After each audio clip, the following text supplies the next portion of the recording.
I was wearing a mask. Not intentionally, not trying to be fake, but you know how it is, right? That mask you put on when you decide that whatever is being said right now, it's just not worth the fight. The mask can only come off when the person willingly lets it go. And that can only happen when the cost of keeping the mask on finally outweighs the cost of taking it off. Ellie's guests don't drop their masks because of the weather, the recording environment, or because she pushes them with investigative reporting tactics. They drop them because Ellie is unguarded herself. She is fully present in the moment and genuinely curious the moment they get on screen.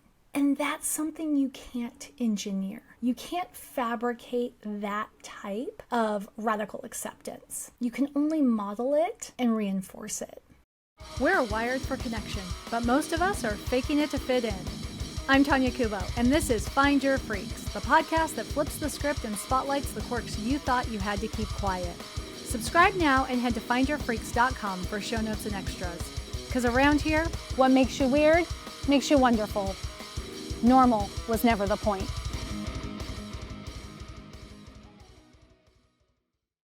For years, I thought I was the only person who approached community the way that I do. Like, not the only person building community, especially building online community. Obviously, there's hundreds, if not thousands of us, just in the US and North America alone. But the only person who believed what I believed about how connection between humans actually happens, in person and online. That you can't manufacture it. Shortcuts don't work, at least not in the long run.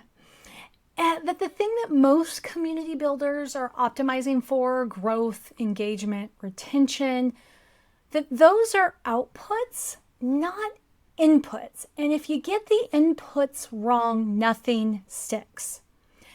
I have never, since 2007 that I've been at this game, had a problem saying any of that out loud. Really, I am not shy. But I'm not going to lie, it has long felt a lot like spitting in the wind, right? The people saying community building was nothing more than simple mathematics had bigger audiences than me, fueled by much bigger ad budgets. So when someone would repeat the recycled nonsense about bigger communities are better, or how there's just no money in this niche or that niche, I just finally at some point stopped pushing back. I'd nod, smile, just let the conversation move on, because it just wasn't worth it, right? As I think about it, I was wearing a mask. Not intentionally, not trying to be fake, but you know how it is, right? That mask you put on when you decide that whatever is being said right now, it's just not worth the fight. It's just not worth it. And then in 2021, I had the opportunity of being hired by Rachel Allen, who has been a past guest on this show and was a client of Ellie Trier's. And somewhere in my work with Rachel, I found out that Ellie and I had been thinking about online belonging and relationship building almost exactly 4 years in parallel without ever knowing the other one existed. And I remember sitting with that for a moment and going, huh. And then feeling relieved. Not like the kind of relief that's like, oh my gosh, thank gosh, I'm not crazy. But the kind of relief that you feel when you realize that you just let out all your air after holding your breath. Maybe like you didn't even know you were holding your breath. You know, that kind of feeling. And that's what today's episode is about. Today's episode is about what it actually feels like when the mask comes off, either your mask or somebody else's mask, and what is possible in that moment. Before we get into it, though, I want to take a moment for the people who make this show possible. If you support Find Your Freaks at tonya.link/coffee, you are literally the reason I get to have the conversations I get to have on this show, like with Ellie in episode 22. So thank you. Thank you for funding this passion project of mine. And today I'm especially thankful for Chris Duran, our newest monthly supporter. If you want to join her, all you have to do is buy me a coffee over at tonya.link/coffee. And you know what? Just know that we're always so appreciative. So let me tell you about a mask that I didn't realize I was wearing until I took it off. When this show started, I showed up to record the way that I thought I was supposed to, right? Makeup, hair, accessories, camera ready, as they say. Because I'm a woman who makes her living being visible on the internet, and there are very clear, very unspoken, not always unspoken, oftentimes spoken quite loudly, expectations about what that's supposed to look like. And I just met those expectations without ever questioning them because it just felt like what you do, right? Can't be a female creator without having hair, makeup, and, worrying about what you look like from about here up. Got to be dressed up at least from the neck up, they say. But lately, if you watch the video version of the show, like you're watching the show right now, you may have noticed something different. No makeup. Hair, right now it's pulled back into a ponytail with a little bit of frizz. I'm like looking at myself right now. The frizz is less than usual, but sometimes I look like I stuck my finger in a light socket, or as my youngest says, doing my best impression of Einstein. But these days, I just show up as myself. However I look, whatever I'm doing before I have a chance to come over here and hop on the mic is what I look like when you see me. And the thing is that I've come to terms with is that you don't listen or watch this show for my looks, right? You're here because you're searching for belonging of your own, or because you, like me, love a really good human interest story. And I don't need lipstick, eyeshadow, or styling products to make any of that happen for you. In fact, I'm a better host delivering better content now, I would argue, than I was before, because spending less energy on my appearance leaves me more energy for the conversations we're having. I get to double my prep time because I don't have to worry about getting ready. Like I said, I get on the mic when I have something that I feel like is important to say. And speaking of energy, this reminds me of a visit that I had with a close friend, probably over a decade ago. She had recently left her career to become a stay-at-home mom after her third child was born. And a few months into that, I had the opportunity to be the very first person from her old life to pay her a visit. I went and we had coffee on my lunch break. And the moment I walked in, I could see that she was next level exhausted. Like, mom to mom, we know when the bags under your eyes are from sleep deprivation, and we know when the bags under your eyes are from feeling like you're carrying the weight of the world, and there's nobody offering to share that burden with you. See, my friend knew that she was supposed to be living the dream, right? Like, we gave her a going away party at the office, and all of us working moms talked about how she was so lucky, right? So lucky that she and her husband had made some choices to make it possible that she could stay home with their kids. No more daycare bills for them. She made that choice deliberately. It was planned. She loved her kids. And she was lonely to the very depths of her bones. She said so herself. And probably without meaning to. In fact, I don't even think she knew what she said until she said it. I also think that she'd gotten to the point where she was too weary to pretend. And I didn't give her a reason to take it back. I didn't act shocked. I didn't argue with her, remind her of her why, or suggest that she made a mistake when she left the company where we worked. I just sat with her, let her talk about whatever she wanted to talk about, And once she confessed her loneliness, what I found interesting, or at least when I think back on it, what I think is most interesting is everything else that came bubbling out. Like she had broke the seal, so to speak. The complexity of being needed by everyone, yet feeling seen by no one. The way her husband and oldest would come home at the end of the day and her world got bigger, right? The house got fuller and it got more demanding. And yet she still didn't have any more attention on her and her needs than she had when they were gone. Her mask, as I think about it, was a performance of contentment, right? The one that says, I chose this, so I am not allowed to struggle with it or admit that it's hard, right? I'm lucky. Other women would give their right arm to be me, so I can't complain. I can't let anybody know that this isn't the dream I thought it would be 24/7. And a lot of us wear that particular costume, don't we? Or mask. Looks different for you versus me versus somebody else, but it's still a mask. And so if you haven't listened to episode 22 with Ellie Trier, you've missed hearing firsthand what happens when you build an entire body of work around making it safe for people to be exactly who they are. For example, guests on her podcast, Zuzu's House of Cats Presents, often go way deeper than they planned. In fact, Ellie is just that person, right? She is that person that there's just something about her that has you saying things you never thought you'd say. And afterward, her podcast guests almost always email her apologizing for info dumping on her, or, they're suffering from a vulnerability hangover and they're apologizing for that.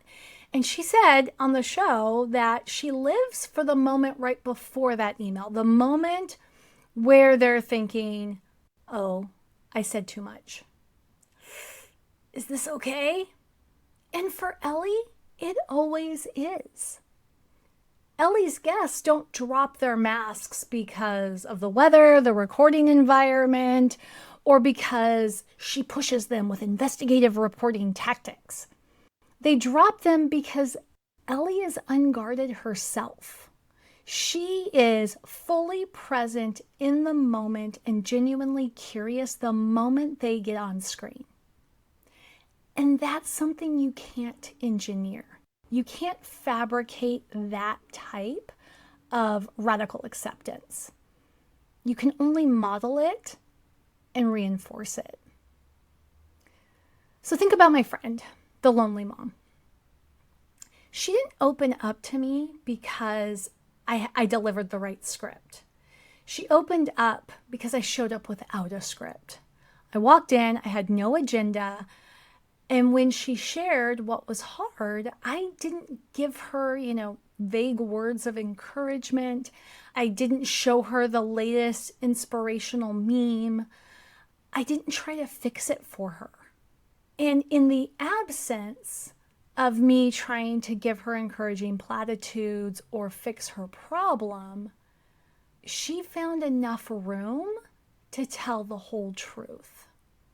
And that's the thing we don't realize about masks, especially those of us who pride ourselves on community building.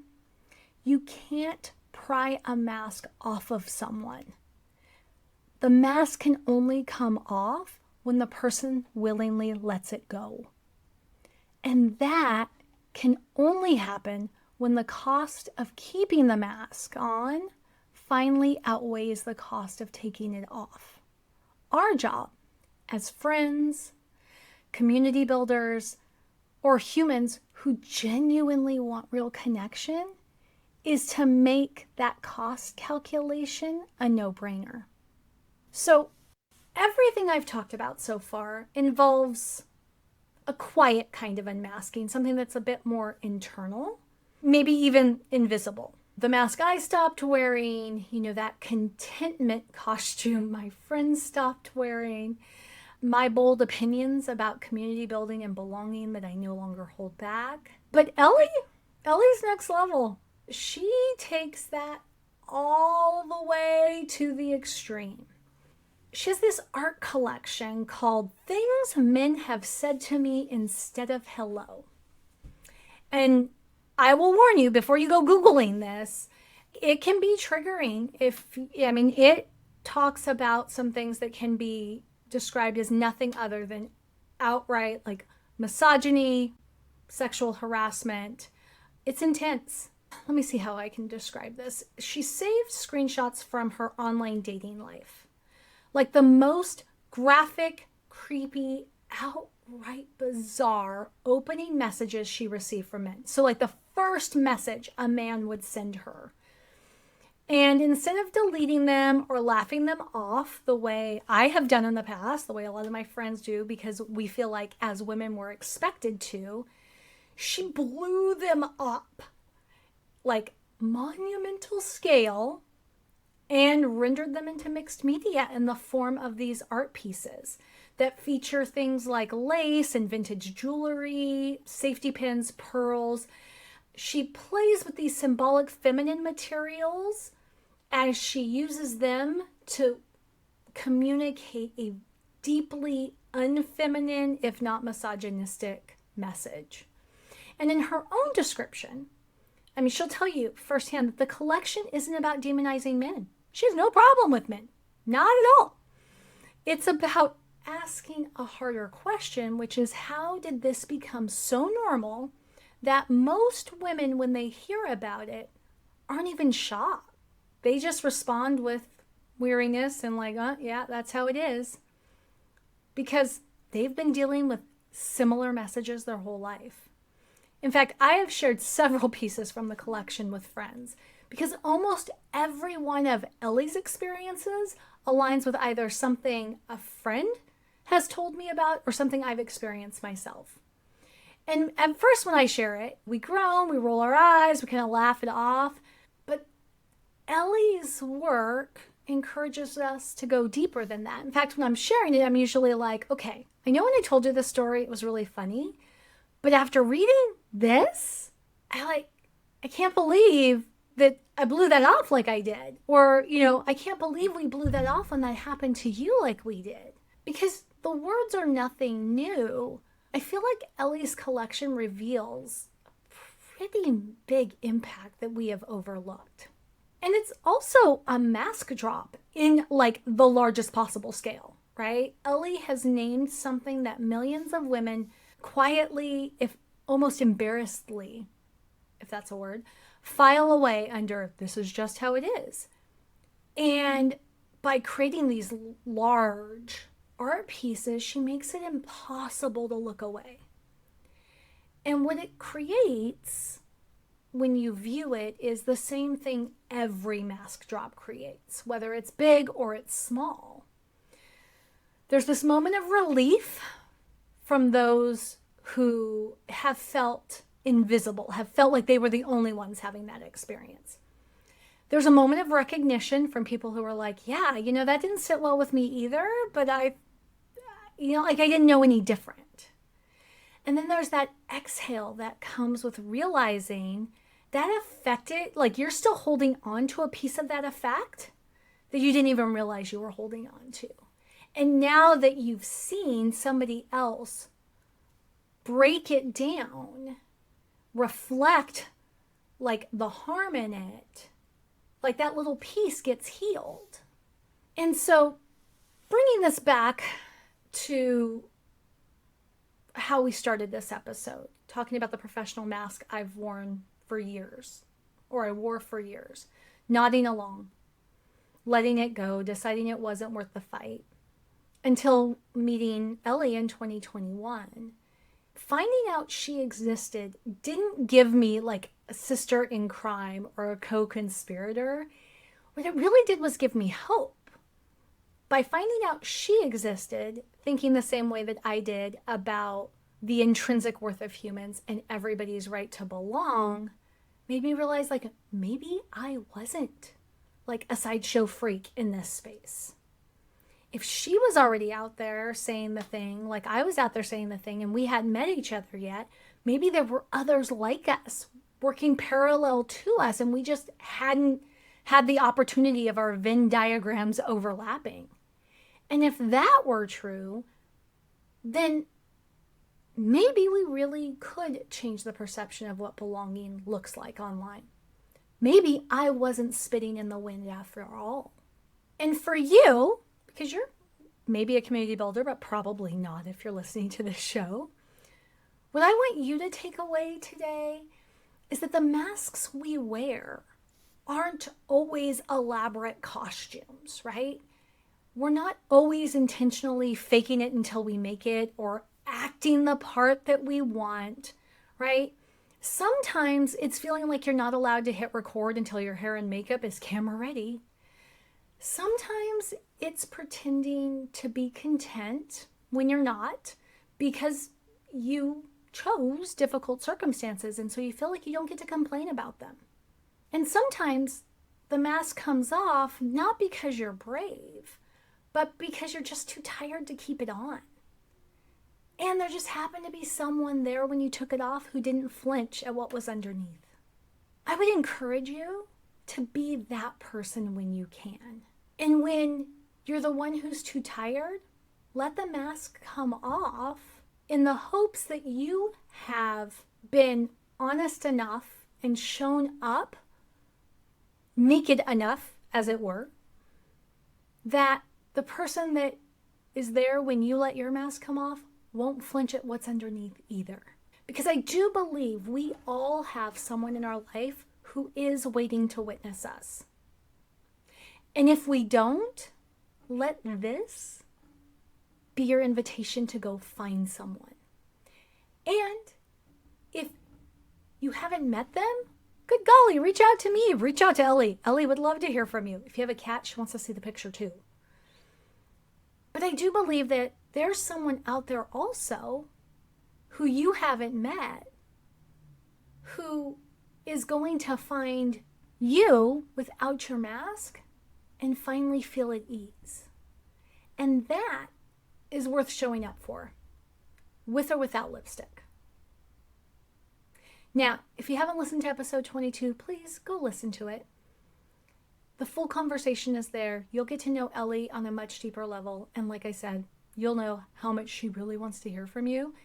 Now, you can find her at Zuzu's House of Cats, which is HAUS for house, /keep in touch. She doesn't do a lot on social media, so I would sign up for the emails. And if this show has been a safe place for you, if you've ever felt that exhale of recognition listening to it, we'd love to have you buy us a coffee. We'd love to count you among our wonderful monthly supporters. Every cup keeps this going. And I will see you next time, where I have another really amazing person to introduce you to. And until then, let your freak flag fly. That's it for this episode of Find Your Freaks. To help more weirdos find their way here, subscribe, rate, and leave a review. And if you're craving connection, join the Freak Show at findyourfreaks.com. What makes you weird makes you wonderful. Normal was never the point.